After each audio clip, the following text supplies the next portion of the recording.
मौर्य साम्राज्य के संस्थापक चंद्रगुप्त मौर्य इतिहास के उन महान योद्धाओं में से एक थे जिन्होंने भारतीय इतिहास को गौरवमय बनाने में अपना महत्वपूर्ण योगदान दिया है। उनके अद्भुत साहस और अदम्य शक्ति की गाथा आज भी भारतीय इतिहास के पन्नों में स्वर्णिम अक्षरों में लिखी गई है। चंद्रगुप्त मौर्य भारतीय इतिहास के सबसे प्रसिद्ध शासक थे, जिन्हें आज कई सदियों बाद भी लोग जानते हैं। चंद्रगुप्त मौर्य भारत के सबसे सशक्त और महान शासकों में से एक थे, जिन्होंने अपने अद्भुत साहस और कुशल रणनीति से न सिर्फ भारत बल्कि इसके आसपास के कई देशों पर भी राज किया था। चंद्रगुप्त मौर्य के राज्यारोहण की तिथि 324 ईसा पूर्व की मानी जाती है। उन्होंने लगभग 24 सालों तक शासन किया। चंद्रगुप्त ने अपने शासनकाल में मौर्य साम्राज्य का विस्तार कश्मीर से लेकर दक्षिण में डेक्कन तक और पूर्व में असम से पश्चिम में अफगानिस्तान तक किया था। उन्होंने मौर्य साम्राज्य को उस समय भारत का सबसे विशाल साम्राज्य बना दिया था। चंद्रगुप्त मौर्य एक ऐसे योद्धा थे जो संपूर्ण भारत को एक साम्राज्य के अधीन लाने में सफल रहे थे। सम्राट चंद्रगुप्त के अद्भुत तेज और शौर्य को देखकर चाणक्य जैसे बुद्धिजीवी भी हक्का बक्का रह जाते थे। चंद्रगुप्त बचपन से ही विलक्षण प्रतिभा के धनी थे। उनमें एक आदर्श, सफल और ईमानदार शासक के सभी गुण मौजूद थे। वहीं चाणक्य सम्राट चंद्रगुप्त मौर्य के गुरु थे, जिनसे चंद्रगुप्त मौर्य ने सामाजिक और राजनीति शिक्षा ग्रहण की थी। आइए अब जानते हैं इतिहास के इस महान योद्धा चंद्रगुप्त मौर्य के इतिहास के बारे में। चंद्रगुप्त के बचपन, प्रारंभिक जीवन और वंशज के बारे में बेहद कम जानकारी उपलब्ध है और इस बारे में अलग अलग इतिहासकारों के अलग अलग मत है।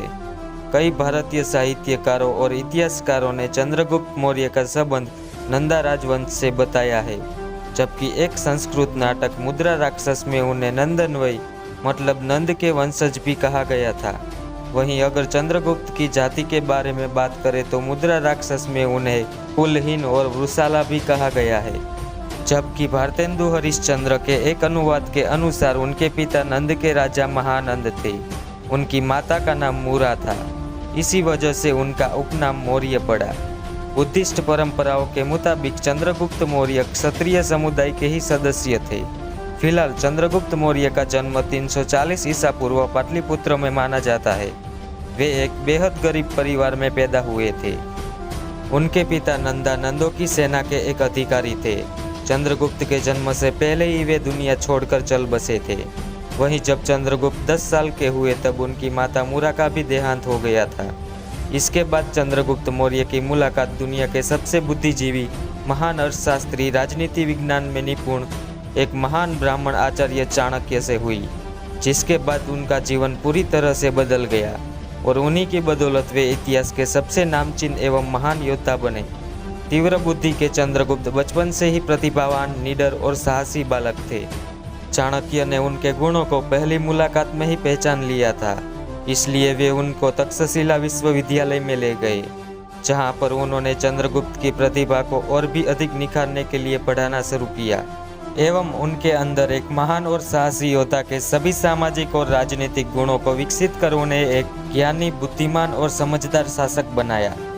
जब भारत पर सिकंदर ने आक्रमण किया उस समय चाणक्य तक्षशिला में आचार्य थे और तभी तक्षशिला और गांधार के सम्राट आंभी ने सिकंदर से समझौता कर लिया था, जिसके बाद चाणक्य ने भारत की अखंडता और संस्कृति को बचाने के लिए सभी राजाओं से सिकंदर को भारत में आने से रोकने का आग्रह किया, लेकिन उस समय सिकंदर से लड़ने कोई आगे नहीं आया। जिसके बाद चाणक्य ने सम्राट धनानंद से सिकंदर के प्रभाव को रोकने के लिए मदद मांगी, लेकिन अहंकारी धनानंद ने चाणक्य का अपमान कर दिया। इसके बाद आचार्य चाणक्य ने अपने अपमान का बदला लेने के लिए नंद साम्राज्य के पतन की शपथ ली। नंद वंश के पतन के लिए चंद्रगुप्त को जहां चाणक्य जैसे महान बुद्धिजीवी, यशस्वी, कूटनीतिज्ञ, दार्शनिक और विद्वान की जरूरत थी, तो वहीं चाणक्य को चंद्रगुप्त जैसे एक बहादुर, साहसी और पराक्रमी योद्धा एवं सेनापति की जरूरत थी।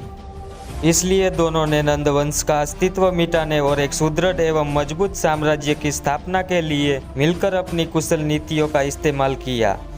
इसके लिए दोनों ने कुछ अन्य शक्तिशाली शासकों के साथ मिलकर गठबंधन किए और एक विशाल सेना तैयार कर मगध के पाटलिपुत्र में आक्रमण कर नंद वंश के अस्तित्व को मिटाने में विजय हासिल की। इस तरह महान सम्राट चंद्रगुप्त ने चाणक्य के मार्गदर्शन से बेहद कम उम्र में मौर्य साम्राज्य की स्थापना की और चाणक्य को अपने दरबार में मुख्य राजनीतिक सलाहकार एवं प्रधानमंत्री नियुक्त किया। करीब 323 ईसा पूर्व में सिकंदर का देहांत हो गया। उस दौरान उसका साम्राज्य छोटे छोटे हिस्सों में बंट गया, जिसमें हर राज्य एक स्वतंत्र राज्य था और सभी राज्य का एक अलग शासक था। इसके बाद महापराक्रमी योद्धा चंद्रगुप्त मौर्य ने करीब 316 ईसा पूर्व में छोटे छोटे टुकड़ों में बटे राज्यों को हराकर अपने साम्राज्य में मिला लिया। कई इतिहासकारों के मुताबिक चंद्रगुप्त ने उनके साम्राज्य के विस्तार में रुकावट पैदा कर रहे मैकेडोनिया के 2 तानाशाह की निर्मम हत्या भी करवाई थी। इस तरह उन्होंने चाणक्य नीति का इस्तेमाल करते हुए करीब 305 ईसा पूर्व में अपने मौर्य साम्राज्य को पूर्वी फारस तक फैला दिया था। उस समय पूर्वी एशिया पर सेल्यूसिड एम्पायर के संस्थापक सेल्यूकस निकेटर का राज था। निकेटर सिकंदर का सेनापति भी रह चुका था। वहीं महान योद्धा चंद्रगुप्त मौर्य उस दौरान पूर्वी एशिया का बहुत सारा हिस्सा अपने अधीन कर चुके थे और वे बिना किसी लड़ाई झगड़े के इस भूभाग को अपने साम्राज्य में शामिल करना चाहते थे।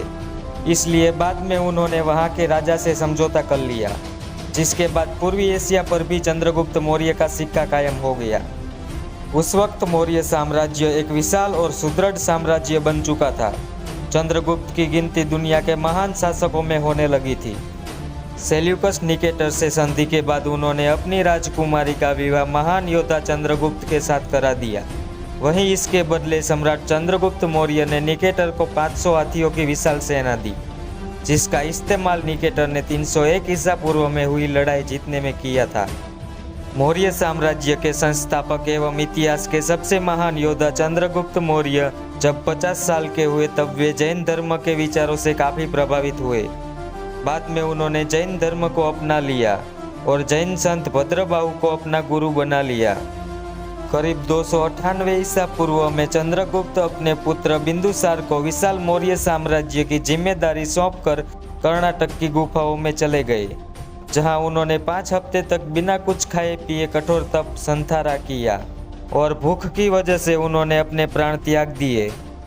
महान शासक चंद्रगुप्त की मौत के बाद उनके पुत्र बिंदुसार ने विवेक एवं कुशलता के साथ मौर्य साम्राज्य का शासन संभाला और अधिक मजबूत करने के प्रयास भी किए।